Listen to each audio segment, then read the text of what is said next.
인간은 태어나서 수만 가지 소리를 듣습니다. 듣기만 하는 게 아니라 그 소리를 구분하죠.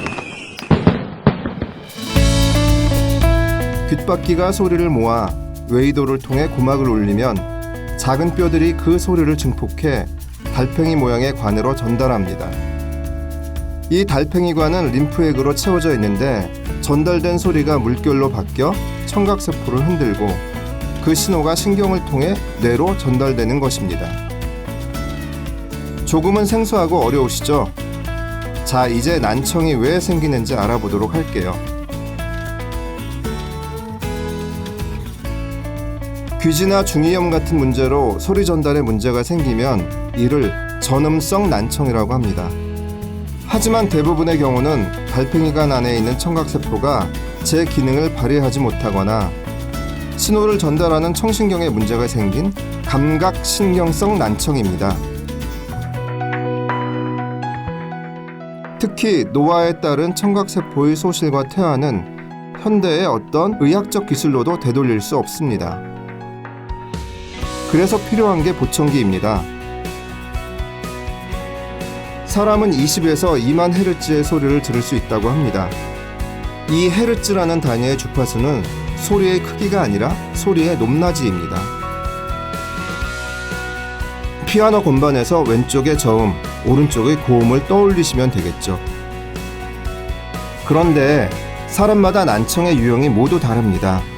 2000Hz 이하 소리가 안 들리는 경우, 4000Hz는 안 들리는데 또 8000Hz는 잘 들리는 경우, 저음이 안 들리는 경우 1000명을 검사하면 1000가지 유형의 검사 결과가 나오게 되는 거죠.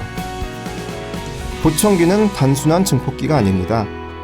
사람마다 다른 청력에 맞춰 세밀하게 피팅을 해서 잃어버린 소리를 찾아드리는 장치입니다. 그렇다면 보청기 청각센터는 어떤 역할을 해야 할까요? 고객의 히스토리와 생활 패턴을 파악하고 귀에 외과적인 이상이 있는지 검사하고 정확한 장비로 다양한 청력 검사를 실시해야 합니다. 고객의 난청 유형과 주관적인 선호도에 따라 보청기 브랜드를 추천하고 고객의 난청 정도에 맞춰 정확한 피팅을 실시해야 합니다. 시력이 나빠져서 안경을 쓰면 바로 잘 보이고 적응도 어렵지 않습니다. 하지만 보청기는 시간이 필요합니다. 목표를 정하고 일정한 스케줄에 따라 고객이 완벽하게 적응할 수 있도록 돕는 것이 청각 전문가의 일입니다. 저희 여의도 보청기 청각센터는 대학병원급의 장비로 검사하고 청각 전문가인 청각사, 청능사가 글로벌 6대 브랜드의 보청기를 추천 처방해드리고 고객이 완벽하게 적응할 때까지 케어해드립니다. 마지막으로 신경가소성이란 개념을 짧게 설명드리겠습니다. 신경은 감각 신호를 뇌로 전달하는 체계인데요.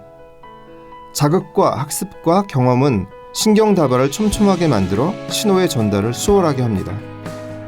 하지만 반대로 자극이 없으면 신경 다발은 점점 소멸하게 되겠죠. 즉, 난청이 오래 지속되면 소리 자극이 약해지고 청신경이 퇴화돼 설령 보청기를 하더라도 달팽이관에서 감지는 하지만 뇌에서 인지를 못하는 경우가 발생합니다. 난청의 오랜 방치는 더 큰 문제가 될 수 있음을 꼭 기억하시기 바랍니다. 지금까지 여의도 보청기 청각센터의 청각사 유승재였습니다. 감사합니다.